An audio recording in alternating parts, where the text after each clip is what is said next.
Assalamualaikum warahmatullahi wabarakatuh. Ingkang kinurmatan Dewan Pembiji saha kadang kinasih ingkang kula tresnani.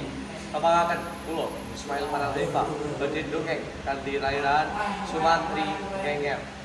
Ing pertapan Jatisrana ana pandhita aran Begawan Swandati, peputra loro. Bambang Sumantri wujud satriya bagus lan Raden Sukrasana wujud putra bajang sing gilani. Nalika Bambang Sumantri wis diwasa, Begawan Swandati ngutus Sumantri supaya ngenger ing negara Mespati lan balikake Sedata Cakra dan Pak Harjuna Sasrabahu.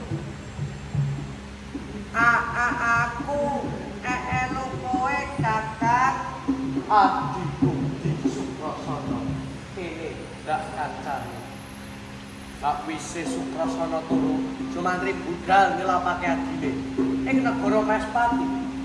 Bambang Sumantri matur arep suwita marang Prabu Harjuna Sasrabahu. Bambang Sumantri pasuwitamu bakal gak tampa yen kowe bisa munggo sayembara Dewi Citrawati kanthi serah-serahan putri Gomaswa ngatos Kakai. Inggih Prabu sendika dawuh. Ing negara perang rame para satriya, para raja kalah kabeh karo Sumantri. Jalaran dheweke minggunake Sedata Cakra. Ratus sewu wae padha kalah kabeh karo aku. Kene dadak aku suwita marang Prabu Harjuna Sasrabahu. Tak teluke sisan dadi andalku. Bambang Sumantri banjur nulis surat hanantang marang Prabu Harjuna Sasrabahu. Sang Prabu nalika perang rame, Sang Prabu nesu. Banjur Triwikrama dadi buta, saya gedhe sak gunung-gunung. Sedata Cakra disaut banjur diuntal. Arsa mandangi jagat mungo panik. Sak bocah iku firman Bambang Sumirat keneng soroting surya. Menggolan gunung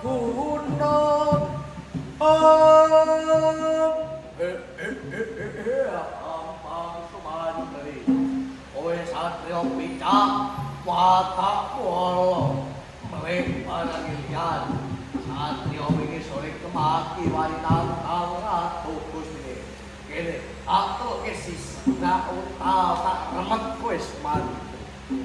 Nalika weruh Sang Prabu tresane Bathara wis nesu, Sumantri ndepra nalika disaut Brahala. Bathara Narada tumur ngarca padha nyaping sadrawa.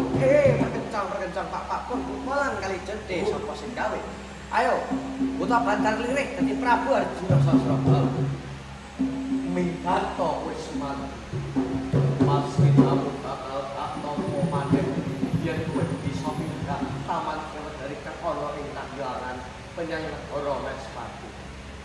Lakune Sumantri punah klunung ketemu adine sing nyusul lungane Sumantri. Sumantri nyeritake kabeh kelakone. Nek mung tamat gampang Kakang tenan ya iki. Kowe bisa pegel tangane Bunda. Tulungono aku yo. Emang ya. Sukrasana. Aku iso muter taman Sriwedari. Kuwi gampang. Nanging ana syaraté. Aku kudu melu nak Mespati. Iya, Di. Andri Adi iso muter taman Sriwedari. Mesti tak ajak suwita menyang negara Mespati. Tenan lho kan, kowe janji ora ngapusi. Iya, Di. Pun Kakang janji ora bakal ngapusi. Sumantri Sukrasana muja semedi. Sedelok wae taman Sriwedari pindah ing alun-alun keraton Mespati. Saknalika Dewi Citrawati ninjau kaendahaning taman, dheweke jret-jret kaminggilen Purana buta bajang sajroning taman.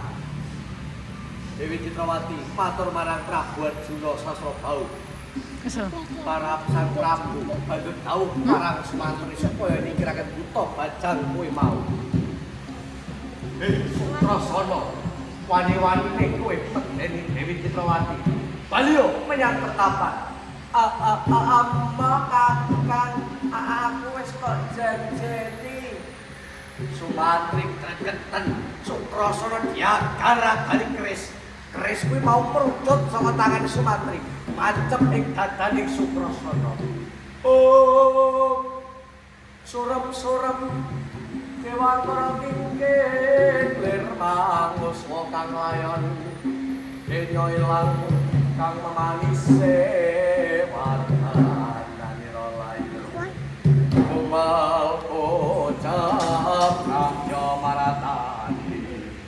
Oh, Sukrasana mati, wandane ilang musna ninggal sepata.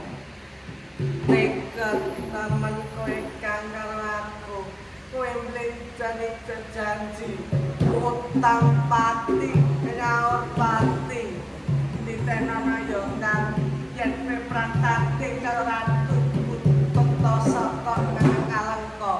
Ing kono pemekaning Kiwalesi.